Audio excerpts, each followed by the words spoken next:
Is it actually safe to buy Intel again?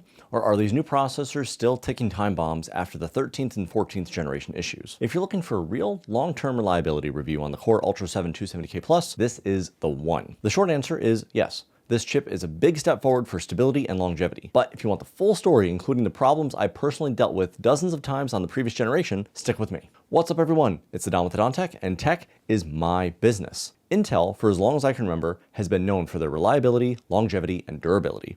But we have to get that 13th and 14th gen microcode controversy out of the way first. Because Intel's record took a real hit here, and a lot of people are still nervous, myself included. But I've seen the data firsthand. I've been responsible, like I said, for over 20,000 repairs, and when I say I've seen it, I have seen it. And the historical failure rates on Intel CPUs on my bench have always been a fraction of a single percentage point.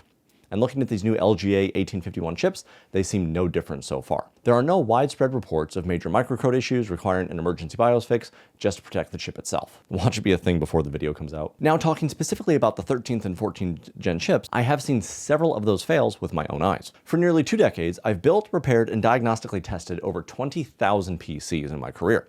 When I build a PC, whether it's for myself or for a client, I build it with one goal in mind. It needs to last 8 to 10 years.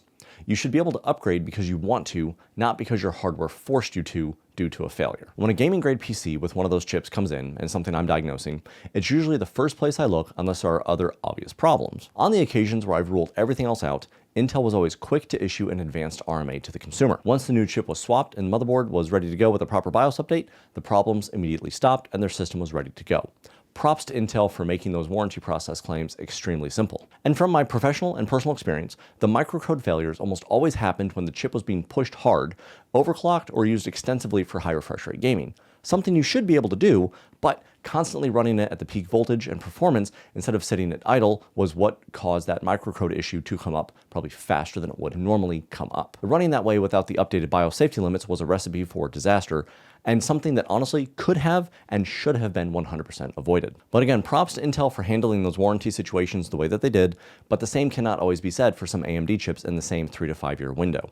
When I have an AMD system on the bench in that age range, that's usually when I start to look for the chip itself being the problem and having the failures, and more often than not, that suspicion is correct, and within that 3 to 5 year period, the AMD chip is usually what has failed. As I said, when I build systems, they need to last. 8 to 10 years is my benchmark.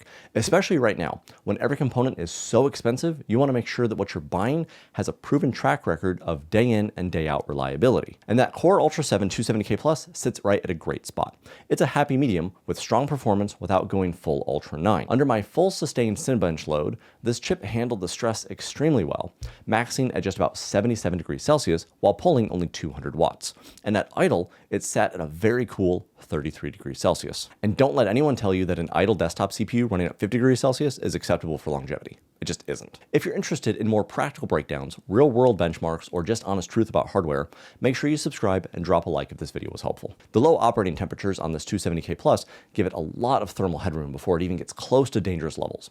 Running any processor consistently in the 90 degree plus Celsius range for an extended period of time has a real chance of shortening its lifespan. For me personally, the main thing I use my PCs for is going to be content creation and heavy video rendering. So I do need a robust, fast, and completely reliable system for this. While the 270K Plus didn't end up as my daily driver, during my testing I saw the same kind of rock-solid stability that I expected just with my 265K. And if you want the full out-of-the-box performance numbers, gaming frame rates, and rendering times, I have a separate video for that. Link is in the description, and the thumbnail might be on screen. Now keep in mind, you can't truly judge a 10-year longevity on a brand new product. It's always a calculated projection based on architecture, temperatures, power behavior, and the manufacturer's past track record. To stay transparent, I plan on releasing yearly update videos on my own long-term builds so you can see my real-world condition over time. If you're looking for a CPU with a proven track record of reliability, cool operation, and stable performance, you cannot go wrong with the Intel Core 7 Ultra 270K Plus. At a fair price of around $320, you're looking at roughly $32 a year if you keep it for a full decade. And that's very reasonable for what you're getting. Drop a comment and let me know where you stand with Intel these days. Thank you so much for watching. This has been the Don with the Don Tech, and remember, the Don's got your back.